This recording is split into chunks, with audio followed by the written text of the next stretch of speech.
नमस्कार। आज का डीप डाइव हमें ले जा रहा है 16वीं शताब्दी के भारत में।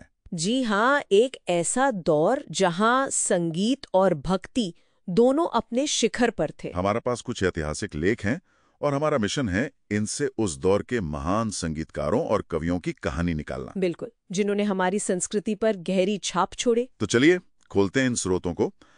सबसे पहले जिक्र आता है स्वामी हरिदास का, वृंदावन के महान संगीतज्ञ। हाँ, और तानसेन के गुरु भी।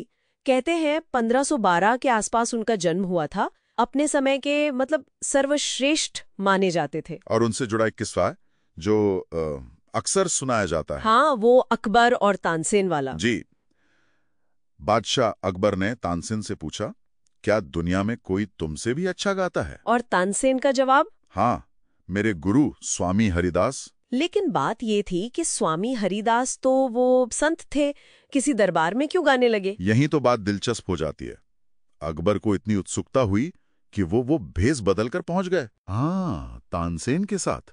तानसेन का तानपुरा उठाकर, सोचिए जरा, बादशाह खुद चलकर गए एक संत की कुटिया तक। ये दिखाता है कला के प्रति कितना सम्मान था।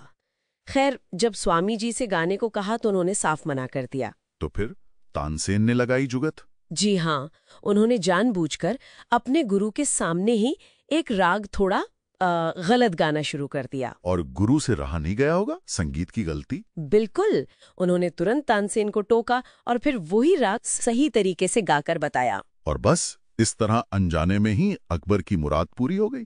उन्होंने वो दिव्य संगीत सुन लिया।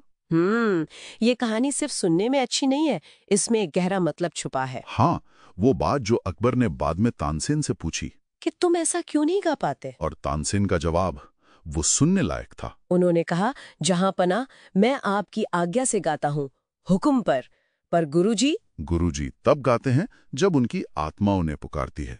क्या बात है। तो कला के पीछे की प्रेरणा, उसका असर कितना अलग होता है। बिल्कुल, मतलब एक तरफ है अंदर की आवाज और दूसरी तरफ बाहरी जरूरत या हुक्म। हाँ, हालांकि ये भी है कि तानसेन जैसे कलाकारों के लिए दरबारी संरक्षण जरूरी भी था। उनकी कला, उनकी रोजी रोटी। सही कहा, एक संतुलन साधना पड़ता होगा। खैर, इसी दौर में संरक्षण का एक और बड़ा उदाहरण है। ग्वालियर के राजा मानसिंह तोमर। हाँ, अकबर के ही समय के थे। हाँ, और ग्वालियर संगीत घराना, उसकी नींव इनके ही समय में पड़ी। आज भी कितना महत्वपूर्ण है वो घराना। और ध्रुपद गायकी, गंभीर ध्यान वाली शैली, कहते हैं इसका आविष्कार राजा मानसिंह तोमर ने ही किया। जी, ये बहुत अहम बात है। मतलब शाही संरक्षण से न सिर्फ कलाकारों को मदद मिली, बल्कि संगीत की शैलियां भी विकसित हुईं। ध्रुपद का एक व्यवस्थित रूप सामने आया। हाँ, और इन्हीं के दरबार में थे नायक बख्शू। कुछ लोग तो उन्हें तानसेन के बाद दूसरा बड़ा गायक मानते हैं। तो एक तरफ स्वामी हरिदास जैसे संत, दूसरी तरफ राजा मानसिंह जैसा संरक्षण। और इसी 16वीं सदी में एक तीसरी धारा भी बह रही थी, पूरे जोर शोर से। वो कौन सी? भक्ति, काव्य और संगीत का संगम। हाँ। संगीत अब सिर्फ दरबार या मंदिर में नहीं था, वो लोगों के बीच आ गया था। अच्छा, हाँ बिल्कुल। इसी सदी ने तो हमें सूरदास दिए, सूरसागर, तुलसीदास, रामचरितमानस, कबीरदास। हिंदू मुस्लिम एकता की बात करने वाले कबीर और मीराबाई, कृष्ण भक्ति में डूबी अपने भजनों से। ये नाम तो आज भी हर घर में जिंदा है। और इनकी सबसे बड़ी खूबी क्या थी?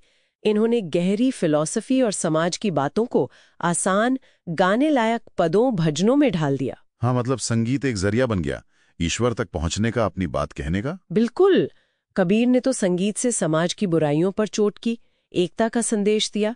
मीरा के पद तो भक्ति की इंतहा है।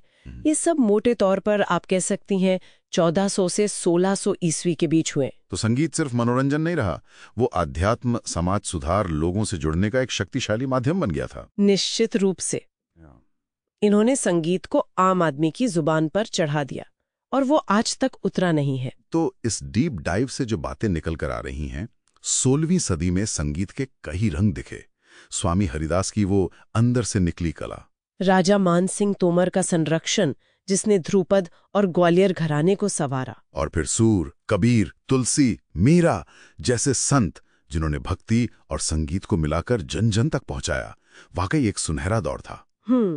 और ये सब जानने के बाद एक सवाल मन में उठता है, क्या कला का सबसे गहरा, सबसे टिकाऊ असर तभी होता है जब वो स्वामी हरिदास की तरह बिना किसी बाहरी दबाव या मांग के सिर्फ अंदर की प्रेरणा या भक्ति से जन्म लेती है। या फिर तानसेन और नायक बख्शू की तरह संरक्षण और सामाजिक उद्देश्य भी उसे महान बनाने में बराबर की भूमिका निभाते हैं। हाँ, ये सोचने वाली बात है। कला की प्रेरणा और उसका प्रभाव, इस पर विचार किया जा सकता है।